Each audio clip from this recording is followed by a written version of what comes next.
Welcome to Open History channel. Be sure to subscribe and like so you don't miss out on more video like this one.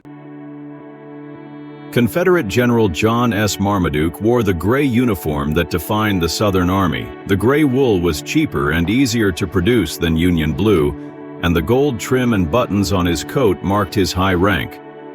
The Union Army's uniform in 1863 was dark blue wool, a symbol of the North. Standard issue included the kepi cap and brass buttons, practical for mass production and built to last through the war.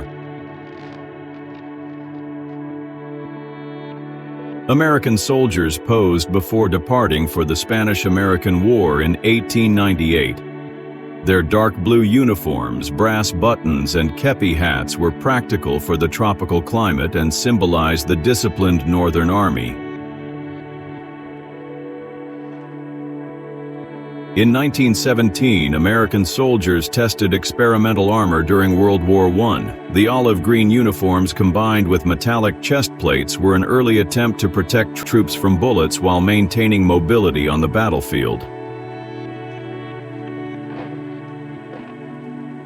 During World War II, American Army snipers wore dark olive uniforms with camouflage helmets. These outfits helped them blend into rugged terrain, giving them the stealth needed to observe and strike enemy targets effectively. American Army airborne soldiers in World War II wore khaki uniforms with green helmets and tactical gear. Designed for parachute operations, their outfits balanced protection, mobility, and identification with U.S. patches and gear.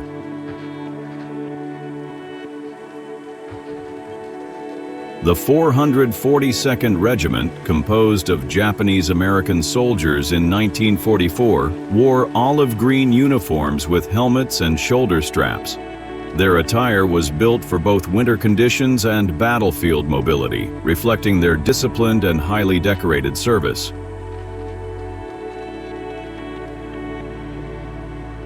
U.S. Army uniforms during the Korean War in 1951 featured practical jackets and pants with multiple pockets and belts for carrying gear. Designed for mobility and utility, these olive drab uniforms suited soldiers in diverse terrains and harsh conditions.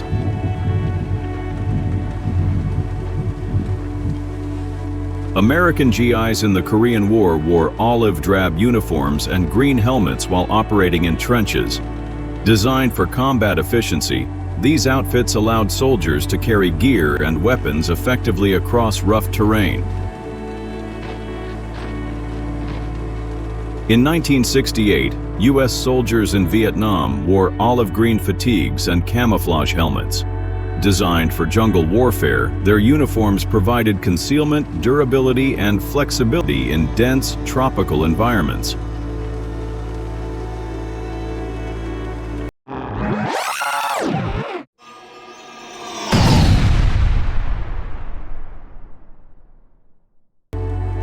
By 1989, camouflage uniforms had become standard in the U.S. Army.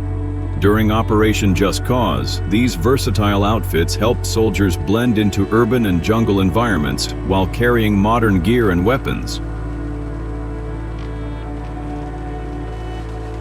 In 1991, during the Gulf War, General Norman Schwarzkopf wore desert camouflage to suit the harsh desert environment. These uniforms were lightweight, breathable, and designed to provide concealment and mobility in modern warfare.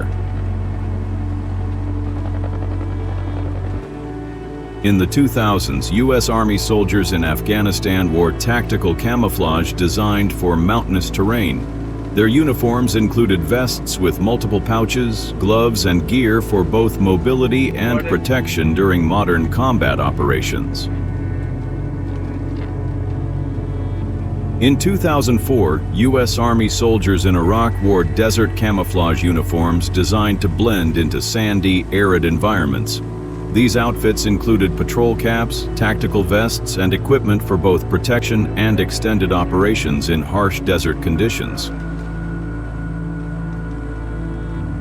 In 2023, U.S. Army Rangers wear advanced camouflage uniforms designed for versatility in multiple environments.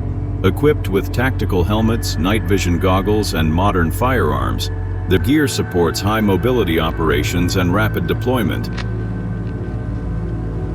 Thanks for watching. Got an idea for a forgotten era I should explore? Drop it in the comments. I'd love to make it.